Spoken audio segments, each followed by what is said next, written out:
Salut à tous, on se retrouve aujourd'hui pour un nouveau chapitre du thème 3 de chimie. On va parler des antiseptiques et donc on va reparler des réactions d'oxydoréduction puisque c'est quelque chose qui était déjà au programme de première. On va forcément le revoir pour aller plus loin, sinon ça n'aurait pas d'intérêt. On va reprendre assez vite, on va dire les essentiels. Alors premièrement, on sait qu'il y a des couples oxydants-réducteurs. Alors c'est comme avec les acides et les bases. On met toujours l'oxydant en premier, le réducteur en deuxième. Quelques définitions. Un oxydant est une espèce chimique capable de gagner. D'accord ? Il y a un moyen mnémotechnique, on dit oxydant gagne. D'accord ? Un oxydant gagne, puisqu'il y a le A de l'oxydant qu'on retrouve ici. Il gagne quoi ? Alors, c'est pas comme avec les acides et les bases, c'est pas une question de H+, ici c'est une question d'électrons. D'accord ? Donc, on va les appeler E-, les électrons. Comme ça, on sait tout de suite que ce sont des charges négatives. Alors, exemple, l'ion Ag+. D'accord ? Donc, c'est un cation, un ion positif. Lui, il est capable de gagner un électron et capte un électron.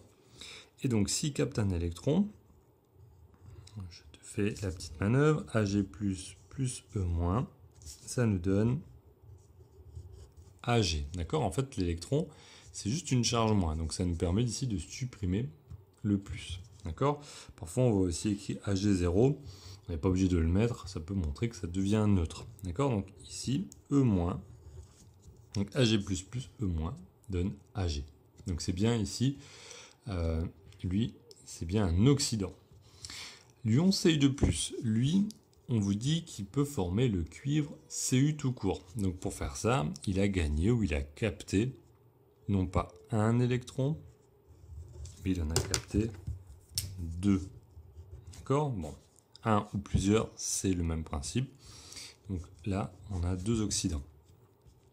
Les ions H+, captent 2 électrons et forment H2. Donc H+, s'il capte des électrons, il fait aussi partie de cette famille des oxydants, okay, qui gagnent des électrons. Alors l'autre revers, on va dire, c'est le réducteur. Lui, c'est une espèce chimique qui va non pas gagner, mais il va perdre. D'accord ? Perdre, on dit aussi qu'il va céder, comme vous voulez. Essayez d'en retenir que un, ce sera assez. Un ou plusieurs électrons. D'accord ? Donc on retient bien, l'oxydant avec son A gagne. D'accord ? Et le réducteur avec son E, il perd. Donc deux exemples. On va revoir en fait les inverses de tout à l'heure. L'atome Cu, lui, va perdre 2 électrons. Et il va donner la chose suivante. Donc Cu va donner Cu2+, plus ces 2 électrons. D'accord ? Il les a perdus. Et il a formé ça. Donc Cu, c'est un réducteur. Ag, lui, il peut donner un électron. Alors vous n'êtes pas obligé de connaître par cœur ce qu'ils font. Votre boulot à vous, c'est de reconnaître s'il gagne ou s'il perd. Donc s'il perd un électron, ça va donner Ag. Il donne Ag+, d'accord, mais forcément, il faut que ce soit neutre, un seul électron, un E-. Donc là, si vous regardez bien la manœuvre, qu'est-ce qu'il a fait Ag ? Il a cédé, il a donné, d'accord, donc hop, il a cédé. Donc c'est un réducteur. Toujours le même principe, H2 va donner 2H+, alors ça va donner la chose suivante, H2 donne 2H+, plus 2 électrons. Vous voyez bien encore une fois qu'il a cédé, ou qu'ils ont cédé des électrons.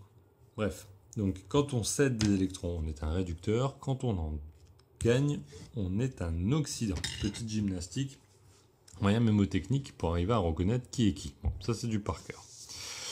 Vous avez vu qu'en fait, comme je pouvais à chaque fois retrouver les mêmes choses écrites de ce côté ou de ce côté, les oxydants et les réducteurs, finalement, ils vont toujours en couple.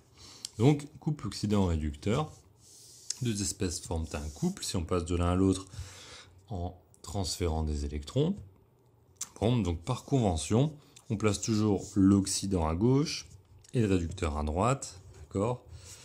Ça donne, comme avec les acides et les bases, une séparation avec un slash. Ox-red à gauche, oxydo-réduction, on l'entend encore dans ce terme.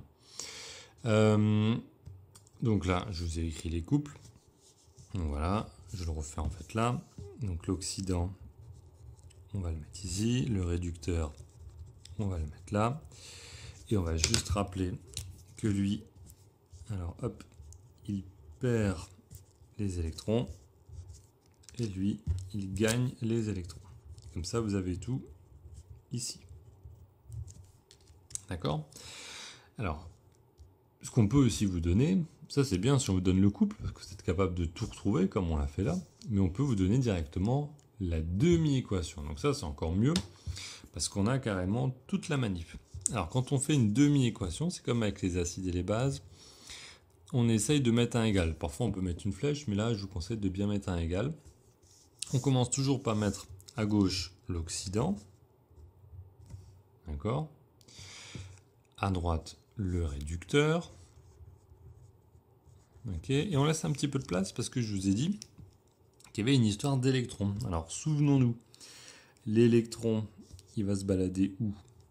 Eh bien, l'oxydant, il gagne les électrons, lui il doit les gagner. Donc, s'il gagne les électrons, il faut que les électrons soient avec lui. Donc, oxydant plus des électrons. Alors, il n'est pas obligé d'en avoir un, il peut y en avoir plusieurs. Il peut y en avoir 1, 2, 3, 4, 5, 6, 12, peu importe. On dira qu'il y a n électrons, un nombre indéterminé. Et là, j'ai ma demi-équation. D'accord? Donc ça, c'est l'écriture très générale. L'oxydant gagne les électrons et on peut reformer le réducteur. Alors, dit comme ça, voilà, c'est vraiment très théorique. On va voir que dans l'entraînement numéro 1, c'est beaucoup mieux quand c'est concret. Alors, si tu veux le faire tout seul, tu fais pause. Je te laisse quelques secondes. Sinon, on voit ça ensemble. Alors, c'est parti.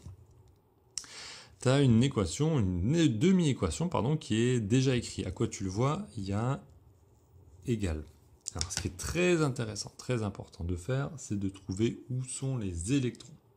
Alors, si tu es un surligneur, tu peux surligner. Sinon, tu fais comme moi. Tu repères quelque part ici les électrons. Alors, hop, j'ai un peu dépassé, mais on voit qu'ils étaient là. Là, ils sont ici. Ils sont là. Et ils sont là. Alors maintenant, souviens-toi. Qui gagne les électrons? Eh oui. Celui qui gagne, c'est l'oxydant. Tic, tic, tic. Donc ça, c'est l'oxydant, l'oxydant, l'oxydant, l'oxydant. Alors attention. L'oxydant, il est de ce côté-là du couple. Maintenant, on va le repérer.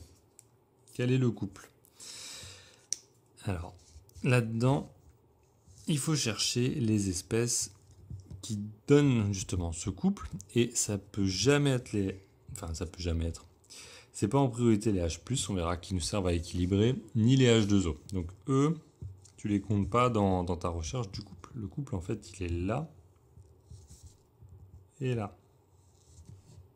D'accord? Donc je mets l'oxydant à gauche. MnO4- slash Mn2+. Bon, là tu vas me dire pourquoi on n'a pas pris H+, ou pourquoi on n'a pas pris H2O. Tu verras, ça c'est quand on les équilibre. Donc ta priorité c'est de trouver les trucs qui sont un petit peu bizarroïdes là, qui sont un petit peu exotiques. Dans ce couple ici, ton oxydant, il est où? Il est de ce côté-là. Alors hop, je vais aller pas assez loin, il faut que j'aille jusqu'au égal à chaque fois. Ton oxydant, donc on a dit on compte pas les H+ et les H2O. Je te rappelle qu'H2O, il faut le prendre vraiment en dernier recours, c'est le solvant, hein. Toutes les réactions se passent dans l'eau. Donc le truc un peu spécial, c'est O2, et l'autre truc de l'autre côté, c'est H2O2. De l'autre côté, il n'y avait pas beaucoup de choix, il était tout seul. Ici, bah là, il n'y a pas de choix. Ça, c'est vraiment un couple qui est facile. L'oxydant, c'est I2, le réducteur, c'est I-. D'accord? Je ne mets pas les coefficients, hein. Je cherche juste le nom des molécules ou des ions qui réagissent. De ce côté-là, l'oxydant, S4O6 de-, et le réducteur, S2O3 de-. Donc je te redis comment j'ai fait. J'ai cherché les électrons. Hop. J'ai mis un petit trait en dessous pour montrer que l'oxydant se cachait forcément du côté de l'électron. Et après, j'ai cherché l'espèce qui était un petit peu exotique là-dedans. Donc ici, c'était I2, S4O6 de moins. Il n'y avait pas de choix. Ici, c'était O2 qui était un peu spécial. Et là, hop, c'était MnO4 moins. D'accord? Il y avait un petit moins, j'ai écrit dessus. Bon, ça va jusque-là? Alors, tu vas voir que si tu as compris ça, la suite, ça va se dérouler tout seul. On continue dans nos rappels. Les réactions d'oxydoréduction, c'est donc un échange d'électrons, mais cette fois-ci, on va parler de deux couples. Ah oui, puisque pour qu'il y ait une réaction, il faut quand même qu'il y ait deux réactifs. Une chose ne peut pas réagir toute seule. Donc, on va voir qu'il va y avoir deux couples et un ou plusieurs électrons qui vont s'échanger à travers ces couples. Bon, il y aura donc à la fois une oxydation et une réduction. T'as compris? C'est-à-dire qu'il y en a un, il va capter des électrons, d'accord? Attends, je te dis n'importe quoi. Celui qui va donner, voilà, il va les perdre. Et il y en a un autre qui va gagner les électrons, d'accord? Donc forcément, il va y avoir un oxydant, un réducteur, mais pas du même couple. Bon, je t'explique. Donc l'oxydant, on a dit, il gagne des électrons. Et le réducteur va perdre des électrons. Ça, c'est leur définition. Bon. Alors l'oxydant, on ne peut pas dire qu'il va être oxydé, c'est déjà un oxydant. Donc on dira qu'il sera réduit. Et le réducteur, lui, il ne peut pas être réduit, il est déjà un réducteur. Il sera oxydé. Donc tu comprends un peu le truc. Sinon, c'est un point de vocabulaire. Si on ne veut pas insister, voilà, on va juste dire que l'oxydant va gagner, le réducteur va perdre. Alors l'oxydation, c'est une réaction au cours de laquelle j'espère que tu as trouvé. Oxydation, qui c'est qui perd des électrons? Qui c'est qui est oxydé? Le réducteur. Ah oui, c'est le piège. Hein. On oxyde un réducteur. Et on réduit un oxydant. Alors, je te montre bien que je t'ai pas arnaqué. Est-ce qu'ici, on a bien fait une oxydation? Ben regarde, j'ai le réducteur, celui qui cède les électrons. Tu le vois là. Quand les électrons, ils sont ici. Donc, mon oxydant, il est là. Le réducteur, il est là. Même principe en dessous. Je vais te le faire dans une autre couleur parce que ça m'amuse. Les électrons sont là, donc avec l'oxydant. Et ici, c'est le réducteur. Ok? Voilà. Si je veux, là c'est pas demandé, je peux même te faire le couple. Donc le couple c'était quoi ici? Ben, je mets l'oxydant à gauche, c'est U de plus. Le réducteur à droite, c'est U. Et pour celui-là, même principe. L'oxydant à gauche, le réducteur à droite, c'est Zn. D'accord? Voilà. Donc maintenant, comment faire le bilan d'une oxydoréduction? Je te lis les étapes, mais on va surtout le faire en vrai. On réécrit dans le sens de la réaction les réactifs qui sont donnés. On va faire une petite multiplication, tu verras pourquoi. Et ensuite, on va additionner. Alors, regardons ce que ça donne en vrai, parce que là, la méthode, on la comprend que si on l'applique. On te dit qu'on fait une réaction, il y a une réaction plutôt, entre des ions thiosulfate, donc ça c'est notre premier réactif, et le diode I2, notre deuxième réactif. Bon alors là tu es content, S2O3 il réagit avec I2. Alors avant toute chose, il faut toujours regarder les données qui sont quelque part, il y a des couples qui sont donnés. Ah bah tiens, on voit que là I2 il réagit comme ceci, et S2O3 il réagit comme cela. Alors dis-moi, lequel est l'oxydant, lequel est le réducteur? Eh bien regarde, I2 dans son couple, c'est l'oxydant.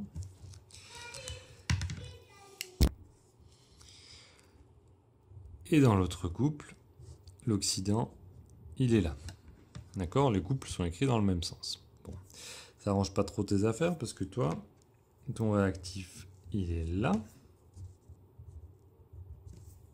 Et ton autre réactif, que je prenne la bonne couleur, il est là. En même temps, c'est plutôt bien parce que tu vas faire réagir un oxydant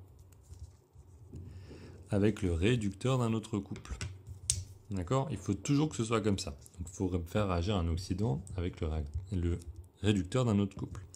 Donc, on va noter ici, ça nous servira. Lui, c'est l'oxydant.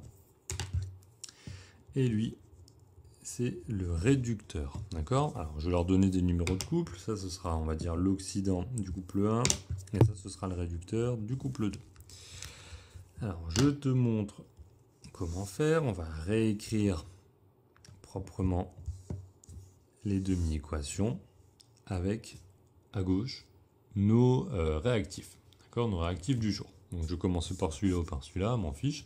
Je vais commencer par le bleu parce que j'ai le stylo dans la main. Donc, je vais écrire I2 égale. Alors, je laisse toujours un petit peu d'espace parce qu'il peut y avoir des trucs à combler. Là, je recopie. I2 plus 2 électrons donne 2I-. D'accord? Bon. Deuxième ligne, j'écris bien en dessous, j'essaye d'aligner les égales. Alors, moi j'utilise maintenant S2 au 3-2-. J'ai dit que je mettais mes réactifs au début, à gauche. Donc là, il va falloir que j'écrive ça, mais dans le bon sens. Ça veut dire S2 au 3-2-, ok, est égal à S4 au 6 de moins plus 2 électrons. Alors à ce stade, tu fais bien attention, si tu as bien fait ton boulot, les électrons doivent passer d'un côté à l'autre. C'est tout à fait normal, d'accord? Parce que tu vas faire réagir un oxydant avec un réducteur, et c'est ces deux électrons-là qui vont passer du premier couple au deuxième. Donc là, j'ai fait un beau trait de séparation, on le voit ici, je le refais comme ça, là, bien gros. Et maintenant, on va donner l'équation totale, c'est comme avec les couples acide-base. Donc là, je vais prendre non plus des égales, mais une flèche.